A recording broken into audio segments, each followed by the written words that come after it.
Oui, Mike, est-ce que vous êtes avec nous, Mike? Est-ce qu'on a retrouvé Mike? Mike, assistant parlementaire Mike, du Mike, député Mike, est-ce que vous UMP m'entendez? de Seine-Saint-Denis, Christian Ah, Demouy. Mike, ça y est, C'est bon Enfin. on vous entend. Ah, d'accord. Super, bon. Bon, j'ai pris un fixe là. D'accord, super. Mike, est-ce que, donc vous, je vous rappelle, donc vous êtes effectivement président de la section UMP de Seine-Saint-Denis C'est ça. et vous travaillez toute la journée avec un sénateur UMP. Voilà. Waouh. Toute la journée avec un sénateur, vous avez vu? Dites-moi, vous n'avez pas peur que Marine Le Pen siphonne un petit peu toutes vos voix? Franchement, non. Moi, je vais vous dire une chose, ça me fait quand même doucement rigoler. La vague bleu marine, comme ils disent au Front National. Vous savez, en 88, j'avais 7 ans. Et à 7 ans déjà, le Front National faisait 15%. En 95, le Front National faisait aussi 15%. Et en 2002, il faisait 17%. Et ils étaient aussi, je crois, soi-disant premiers parmi les jeunes. Et pourtant, on n'a pas eu de poussée vraiment au Front National. Sur les 1900 cantons qui étaient renouvelables cette année, seuls 2 cantons ont été gagnés par le Front National. Donc on ne peut pas dire vraiment qu'il y ait eu une vraie vague bleu marine, comme ils le disent. Donc statu quo en fait. Bien sûr. La seule hypothèse où Marine Le Pen est battue, c'est DSK. DSK plaît beaucoup aux jeunes. On a demandé à Marine Le Pen sur le plateau d'ITélé ce qu'elle en pensait, on l'écoute. Pour l'instant, il est comme la statue du commandeur, il est très très loin, et en politique, loin des yeux, près du cœur. C'est exactement l'inverse qu'en amour. Plus il va se rapprocher, à mon avis, plus ils vont voir que Dominique Strauss-Kahn est vraiment le summum de l'ultralibéralisme, quoi. Lui, c'est la loi de la jungle absolue, et plus ils se rendront compte qu'ils ne peuvent pas compter sur lui, ni pour créer l'emploi dans notre pays, ni évidemment pour sauver notre système de protection sociale. Oui, Mike, vous êtes le fondateur d'un site qui s'appelle La Gauche m'a tué. Dans ce C'est site, ça. La Gauche m'a tué, ER. référence à un fait divers assez sordide d'il y a quelques années. Voilà. Vous, sur ce site, vous faites un classement des personnalités de gauche anti-jeunes. Je l'ai lu avec attention et je n'y ai pas trouvé Dominique Strauss-Kahn. Pourtant, c'est peut-être lui dont vous devriez avoir peur, non? Disons que Dominique Strauss-Kahn, on voit pas tellement en France. Il s'occupe pas tellement de la jeunesse. D'ailleurs, je pense pas qu'il s'en ait occupé un jour. Vous verrez sur le clip que l'on a fait sur La Gauche m'a tué, où justement, on a parlé de Dominique Strauss-Kahn parce qu'il faut savoir que Dominique Strauss-Kahn, pour les primaires de 2006, lorsqu'il souhaitait être président en 2007, il avait malheureusement oublié tout le volet jeunesse. Donc, je pense que bientôt, il fera partie de nos anti-jeunes du mois. D'accord. Une dernière question pour Thierry Marchal-Beck. Qui est, je rappelle, secrétaire national au projet des jeunes socialistes. Thierry, est-ce que, à ma connaissance, les MJS ne se sont toujours pas prononcés pour leur candidat? Est-ce qu'aujourd'hui, de voir ça, ça vous ferait peut-être pencher plutôt vers Dominique Strauss-Kahn?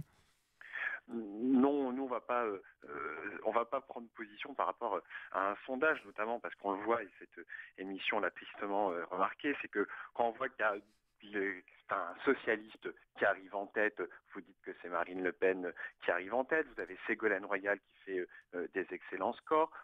Si Marine Le Pen arrive à gagner quelques voix chez les jeunes, c'est avant tout du fait de l'échec flagrant de la politique de la droite, et juste parce que la droite et l'extrême droite se confondent dans notre pays, l'extrême droite gagne un peu de terrain, mais fondamentalement le combat politique, c'est entre maintenant la gauche républicaine, socialiste, qui fait et le social mais qui ne fait pas la haine dans le même temps, et l'extrême droite, l'UMP étant complètement discréditée.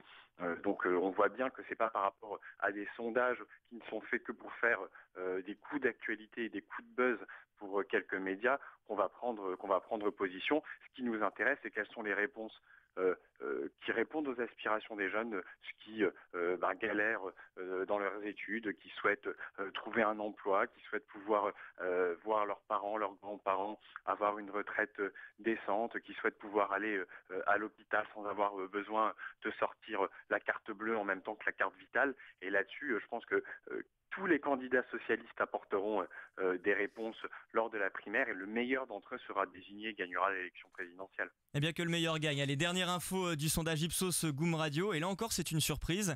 La moitié des jeunes se déclarent favorables à une candidature de Nicolas Hulot à la présidentielle de 2012. Oui, Nicolas Hulot, vous savez, c'est celui qui essaie de parler sous l'eau. On le connaît tous avec Ushuaïa. Un jeune sur 2 dit souhaiter, le mot a un sens, souhaiter qui se présente, puisque pour l'instant, il n'a encore rien dit, ça devrait pas tarder, mais pour l'instant, suspense. Oui, mais nous, on a réussi à joindre Jean-Paul Bessé, journaliste et surtout communicant politique de Nicolas Hulot. Bien entendu, il est ravi, on l'écoute.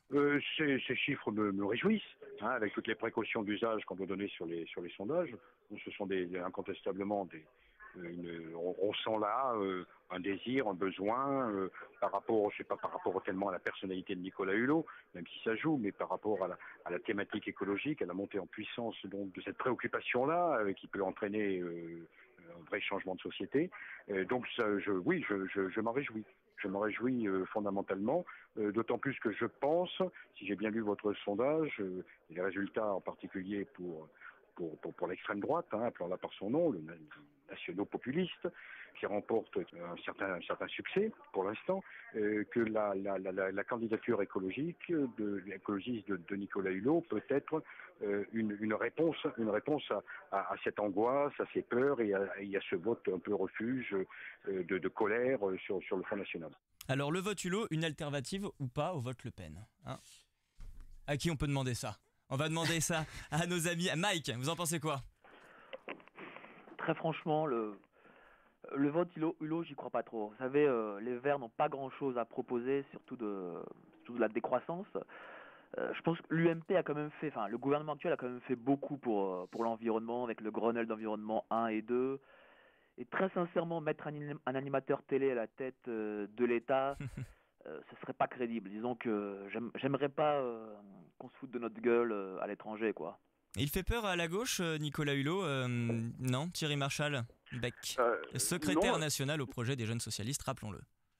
Non, il ne fait pas peur. Moi, je pense que c'est quand même quelque chose d'extrêmement positif à noter, c'est que oui, les jeunes sont extrêmement préoccupés par les dérèglements climatiques, par l'augmentation des maladies du fait des pollutions, par l'atteinte à la biodiversité, par la crise du nucléaire telle qu'elle est au Japon, par les catastrophes naturelles qui se multiplient, et qu'effectivement, c'est l'ensemble de notre modèle de production, c'est l'ensemble de notre modèle de richesse, où de fait on produit toujours plus, non pas pour mieux répartir, que chacun puisse s'enrichir, mais pour que quelques-uns, une infime minorité qui a bénéficié de tous les cadeaux fiscaux ces dernières années s'enrichissent, eh bien ça note que oui, effectivement, il faut un programme socialiste, un programme écologiste dans le même temps, et c'est pour ça que c'est la gauche unie, rassemblée, socialiste et écologiste qui permettra de faire une alternative à la xénophobie du Front National et à l'inefficacité et l'injustice économique de l'UMP. David Rachlin, même question, vous êtes coordinateur des jeunes au FN. Est-ce qu'un animateur télé peut faire peur à une candidate qui est à bien des égards très très bonne à l'image? Oui, je crois bien sûr que tout ça n'est pas très sérieux, mais enfin vous remarquerez quand même dans les réponses qui sont apportées par les représentants ce soir de l'UMPS sont systématiquement des questions de boutique, c'est-à-dire comment savoir contrer le Front National, contrer Marine Le Pen, non pas en se préoccupant réellement des questions qui sont posées par les Français aujourd'hui et de la détresse de bon nombre d'entre eux, mais en se préoccupant de savoir comment ils vont pouvoir garder leur place, leur prébande et l'ensemble du système finalement sur lequel ils s'enrichissent depuis maintenant des années. Et donc nous on est extrêmement inquiets de ça parce que finalement les préoccupations des Français ne sont amenées sur le sujet uniquement que par le Front National et par Marine Le Pen, et par conséquent, voilà, encore une fois, on a des représentants là d'une classe politique qui a fait son temps et dont on voit bien que les Français veulent se séparer. Messieurs de l'UMPS, l'un d'entre vous souhaite-t-il répondre à ça? Moi j'aimerais bien. Qui c'est? Allô? Allô Mike? Oui. Mike Borowski, assistant parlementaire du député UMP de Seine-Saint-Denis. J'aimerais quand même répondre à David Rachlin. Quand je lis le programme du Front National, hormis sur la préférence nationale, j'ai l'impression de voir celui du Parti Socialiste. Parce que qu'est-ce que je lis?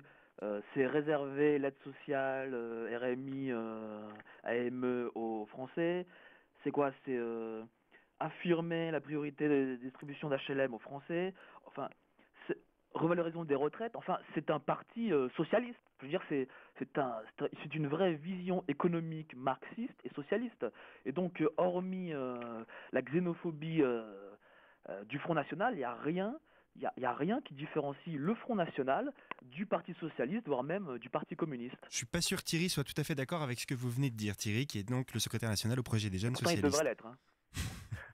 Moi, je ne comprends plus rien au programme du Front National. D'ailleurs, je ne comprenais tellement plus rien que j'ai voulu aller le chercher. J'étais sur le site internet pour aller regarder la page économie. Je ne l'ai pas trouvé. Jean-Marie Le Pen était pour la retraite à 67 ans en 2007 et apparemment Marine Le Pen est maintenant pour la retraite à 60 ans. Donc je ne comprends pas ce que c'est le programme économique et social du Front National. Ce que j'ai bien compris, c'est qu'à chaque fois qu'il y avait un chômeur dans ce pays, c'était à cause des immigrés, qu'à chaque fois qu'il y avait de la délinquance dans notre pays, c'était à cause des immigrés, et qu'à chaque fois qu'il y avait un accident de la route, c'était à cause des immigrés, et donc il faut mettre les immigrés dehors, mettre les immigrés dehors, mettre les immigrés dehors, et que ça serait la solution miracle à tous les maux, en dénonçant le système et en disant qu'il faut tout renverser et faire une révolution réactionnaire en plus. Voilà en gros ce que j'ai pu comprendre sur le programme économique et social. Vous pouvez aller sur le site du Front National, vous verrez, c'est marqué « Cette page est en cours de construction ». On ira. Oui, on ira. Ça, c'était sur le fond. Sur la forme, Thierry Marchal-Beck, secrétaire national au projet des jeunes socialistes. Ce week-end, Lauriane Degnaud, donc la présidente du MJS, a fait beaucoup de bruit en qualifiant Marine Le Pen de détail de l'extrême droite. Est-ce que pour se faire entendre aujourd'hui, même contre Marine Le Pen, il faut faire du Marine Le Pen ? Non, c'est exactement ce que je vous dis, c'est que Marine Le Pen essaye de repositionner, c'est du relooking, ça serait, voilà, Jean-Marie Le Pen, c'était comme une vieille marque qui s'en sort plus, et bien on va chercher des communicants pour redonner un coup de peinture, mais fondamentalement la seule chose qui reste, c'est la haine des immigrés et cette seule et unique réponse de façon inlassable. Et effectivement, c'est la préférence nationale, et c'est de servir obligatoirement que des plats de porc dans les cantines scolaires. Et quand on fait des distributions de soupe dans la rue, il faut que ça soit obligatoirement des soupes aux cochons pour en exclure les musulmans et les personnes de confession musulmane et de confession juive.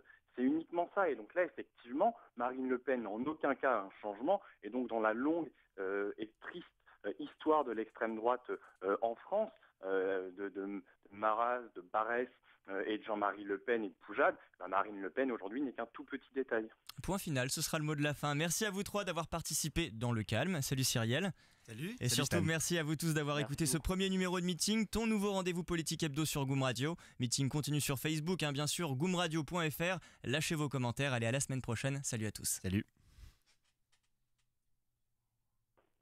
Au revoir, messieurs. Merci beaucoup d'avoir participé. Je vous en prie. Merci à tous les trois. Merci. Au revoir. Merci beaucoup. Au revoir.